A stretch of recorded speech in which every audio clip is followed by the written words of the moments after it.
Hey, what's up guys? I'm back, and instead of getting into all the details of where I've been, I figured you guys would want to jump into the new tutorial for the all-new 6-pointed ninja star. This was a collaboration between me and Jeremy Schaefer, who contacted me not long ago trying to get me filming again, so we came up with a few different models for 6-pointed ninja stars. He's going to be teaching a different one on his channel, so be sure to check it out. I think this ninja star looks really cool, and it transforms somewhat but isn't quite meant to. We were thinking of making one that does, so let me know if you'd like to see that below. It's not the greatest for throwing, but there's a way to lock it, or you can use a little bit of tape. Since it's really easy to make though, I figured it'd be a great new video to teach for my comeback. I'll be using 6-inch kami origami paper for it because I like the color change it has, but you can use printer paper cut square if you like.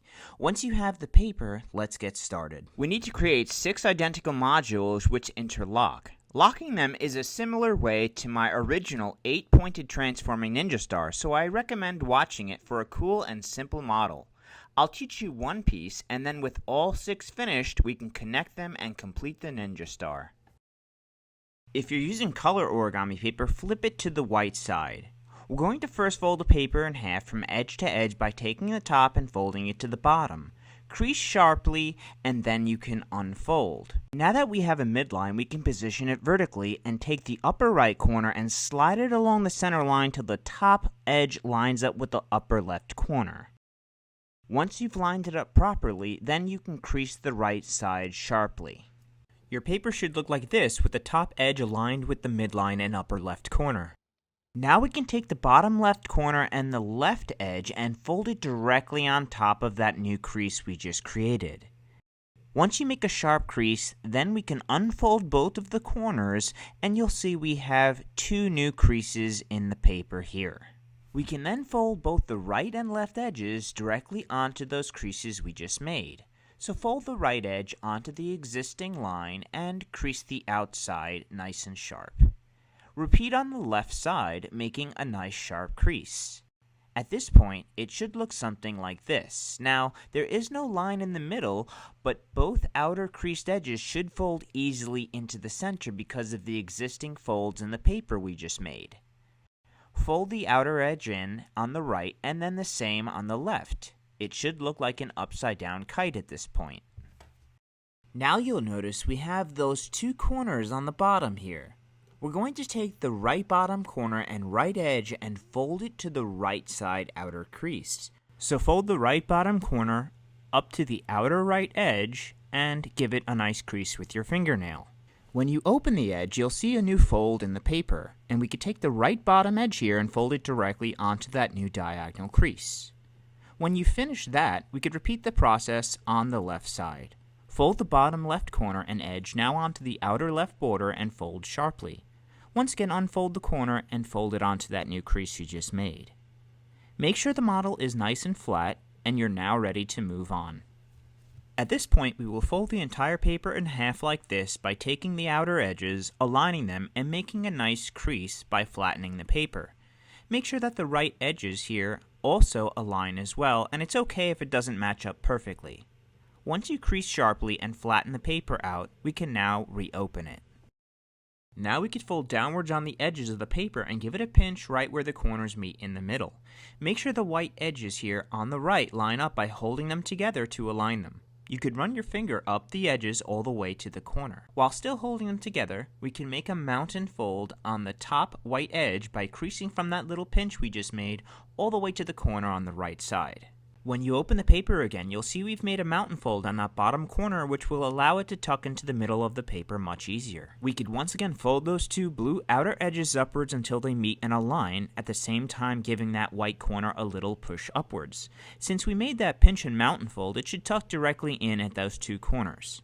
Make sure that the bottom right blue edges line up on the outside here, and crease them by running your fingernail upwards like this. Once it looks like this, you could flatten the paper out. If you've done it right, you'll see that we've made creases directly along the bottom of those edges which we previously folded inwards.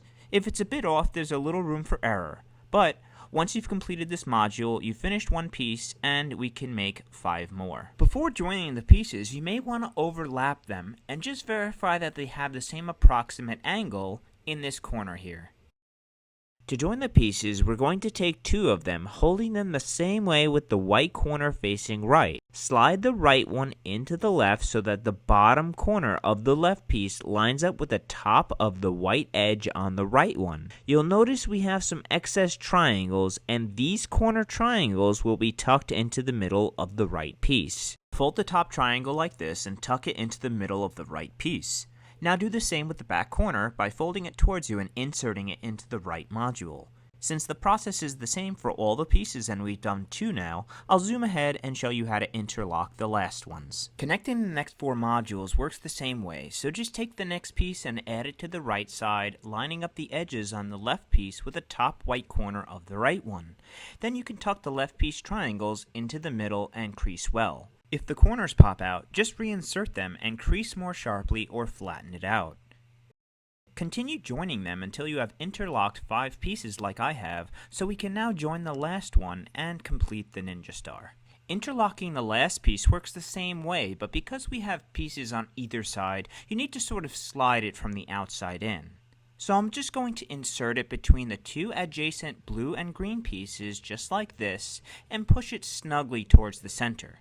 Once it's seated and lined up properly, you can then hold everything tightly in place on the center, and then tuck the corner triangles to the center of the pieces just like before. So once again, fold the top green triangle corner over and insert into the middle, then do the same with the back one. Repeat now with the last red corners. Once you've locked all the pieces together, flatten everything out nicely, and you've finished the 6-pointed ninja star. If you do want to throw the ninja star, because the pieces slide apart somewhat, the easiest way is to put a small piece of tape directly in the middle here to keep them together. I found holding it vertically like this with the open edges facing towards you, just give it a flick with your wrist.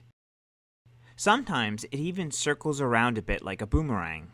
I hope you guys enjoyed the tutorial for the 6-pointed ninja star. Thanks again to Jeremy for the collaboration, and if you want to see a transforming one, be sure to comment below or any other suggestions you might have.